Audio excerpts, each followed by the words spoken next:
Good morning, everyone. Good morning, Rabbi. Good morning, Rabbi. We're learning Mishnah. You were learning Mishnah Yevamos, Perek Zayin, chapter 7, and we are still learning Mishnah Hey, Mishnah 5. Now we're here at the last section of that Mishnah, and the previous part of the Mishnah mentioned that an Eved, that a slave, a non-Jewish slave, can invalidate, but can invalidate because of an act of cohabitation.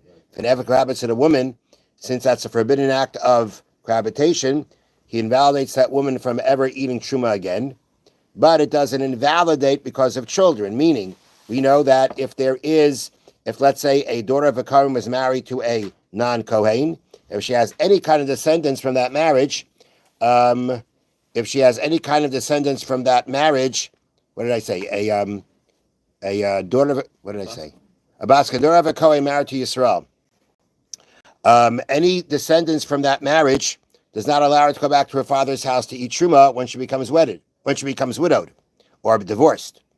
And if that descendant comes out being an Eved, lands up being a slave, based on the case that the Mishnah had before, that's not going to render her invalid. An Eved, a slave, a non-Jewish slave, has no lineage back to his Jewish parents. And therefore, it's not considered like there's any kind of descendant that is around. And the same thing if it is a Bas Yisrael married to a Kohen. We know that any kind of descendant from that marriage allows her to eat Truma, but if that descendant lands up being an Eved because it was born from a Shivcha Kanainis, from a non-Jewish maidservant, that child has no lineage back to the Jewish parents, and therefore it's not considered a child from a Kohen that would allow her to continue to eat Truma. And now the Mishnah says the next case. Mamzer paisel umachal. A child that is the status of a mamzer invalidates umaichal and feeds. Meaning, basically, the mamzer child is considered a regular child. Because the mamzer is Jewish. And the mamzer has lineage back to his parents. And therefore, the mamzer is going to be considered like any other child who can invalidate or can actually allow truma to be eaten. Ketzad, what's the case? Now, the first part of this case is going to be a little bit surprising. It's not the halacha, but this is the example that the Mishnah uses because this is how it works. Ketzad, what's the case? Bas Yisrael l'Kohen, the daughter of a Yisrael, daughter of a non-Kohen, married to a Kohen, or Bas Kohen Yisrael, daughter of a Kohen married to Yisrael.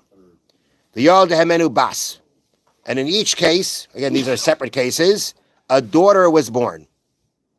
V'holcha Bas, and this daughter went, the Nisas la'eved. She married a Gentile slave, a Lagoy, or a non-Jew. The Yol dehemenu Bain, and she had a son. It could have been a daughter too. She had a son from that marriage. Says the Mishnah, Harei zeh mamzer. That child is a mamzer. Now that's not the halacha. That's not the halacha. The halacha is that a non-Jew, a Jewish woman who marries a non-Jew and has a child is Jewish, child is not a mamzer. But this Mishnah follows the opinion that holds that if a woman cohabits with a Eved, with a non-Jewish slave, or with a Goy, the child from that union is a mamzer. Okay, so now what we have is, we have a case where, so again, that's the case. Now, if let's say the case was where his mother's mother was a Bas Yisrael, daughter of a non-Kohen, married to a Kohen, she could eat truma still. Now let's analyze this case. We had a case of a daughter of a non-Kohen married a Kohen. By marrying the Kohen, can she now eat truma? Yes, she can.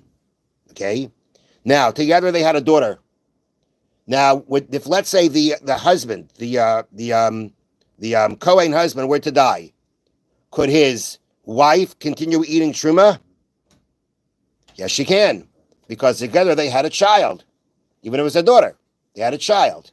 And if there is a child of the Kohen around, that enables her to continue eating truma.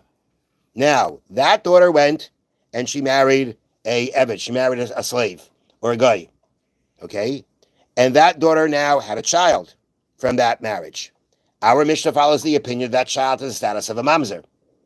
Now, If let's say the daughter, okay, the daughter, meaning this mamzer's mother, she died, which means now to his grandmother, the only surviving descendant from her marriage to the Kohen originally is this child who's a mamzer.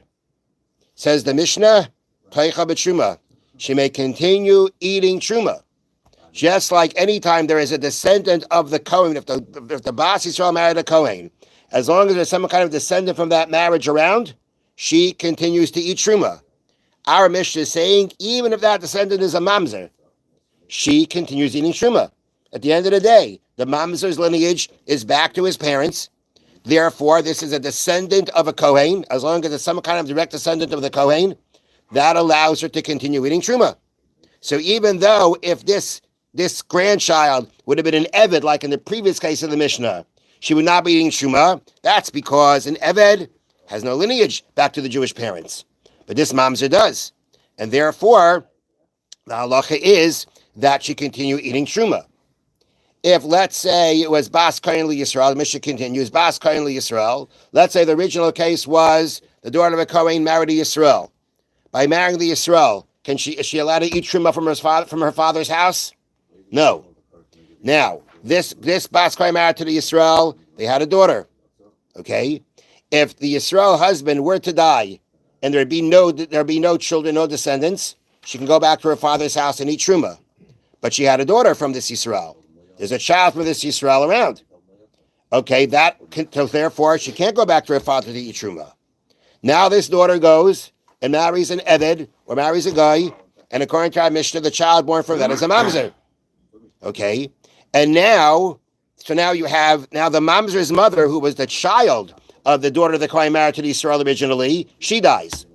And the only surviving descendant from that original marriage of the daughter of the Chaim to Yisrael is this child, this grandchild, who is a mamzer. The halacha is she cannot go back to her father's house and eat truma. There is still a descendant from that marriage. There's still a direct descendant from that marriage of the Bas Kohen to the Yisrael. Even if the child's a mamzer, still descended from that marriage. And as long as there is a descendant from that marriage, she may not go back to her father's house and eat truma. That's what the Mishnah means when it says that the mamzer paisel l'machal. In the case of where it is the daughter of a Kohen married to Yisrael, the mamzer invalidates her from being able to go back to her father's house to eat truma because the descendant of her marriage to the non-Kohen. And in the other case where it's a Bas Yisrael to a Kohen, that mamzer allows her to continue eating truma because that mamzer is a descendant of her marriage to the Kohen. And as long as it's a descendant from the marriage to the Kohen, she can eat truma.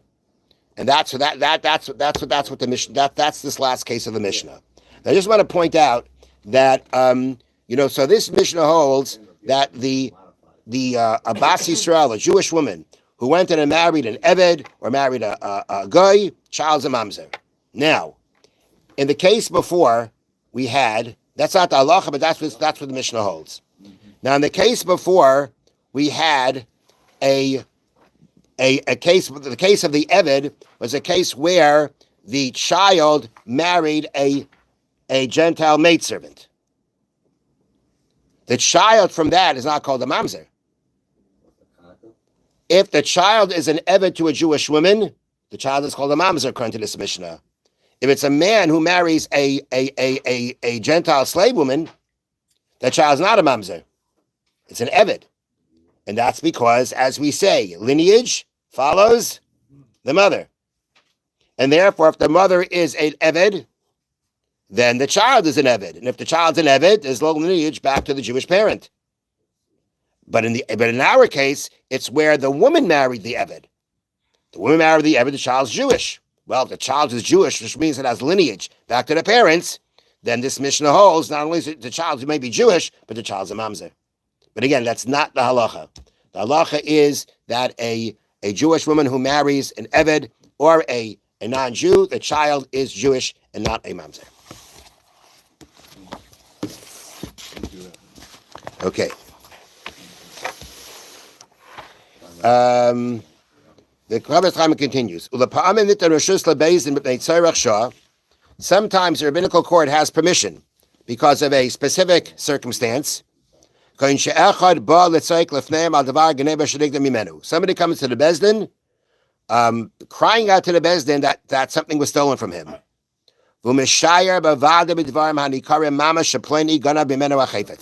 He has no witnesses to the fact that so-and-so stole from him, but he has absolute evidence to the fact. And the Bezdin can see. He lays out the evidence to the Bezdin sees the evidence is clear. Or there are witnesses who came and testified about the evidence. They didn't testify about the stealing, but they testified to the legitimacy of the evidence. They're actually under, again, Lafi Shah, in Eitzarach Shah, if the Bezdin sees that the situation calls for it, based on this evidence, they'd be able to beat him so that he will admit to what he did wrong. But for an individual, or even for a rabbinical court, where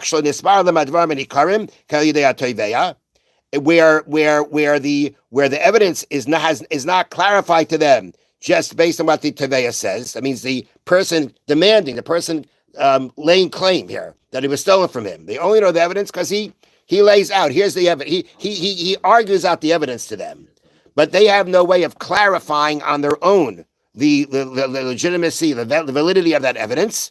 Then they don't have the power. Okay, so now, if you decide because somebody stole something from you, right, based on and you have evidence to that, you're going to go and beat him up so that he'll admit to you that you did that. Can't do that. But a based in a rabbinical court, which again this is not practiced too much now. A couple of years ago, there was a bezdin doing that to get people to give divorces to their wife. They got into a lot of trouble. But halachically, it's possible for a rabbinical court, if they see that it's necessary to do, based on evidence that they are able themselves to, clarify, see, or witnesses testify to the evidence, based on that evidence, under the circumstances they feel necessary, they can actually go as far as to punish the person, as to beat the person, so that he'll admit to his stealing. Have a wonderful day. Thank you, Rabbi. Rabbi, now Mishna, when they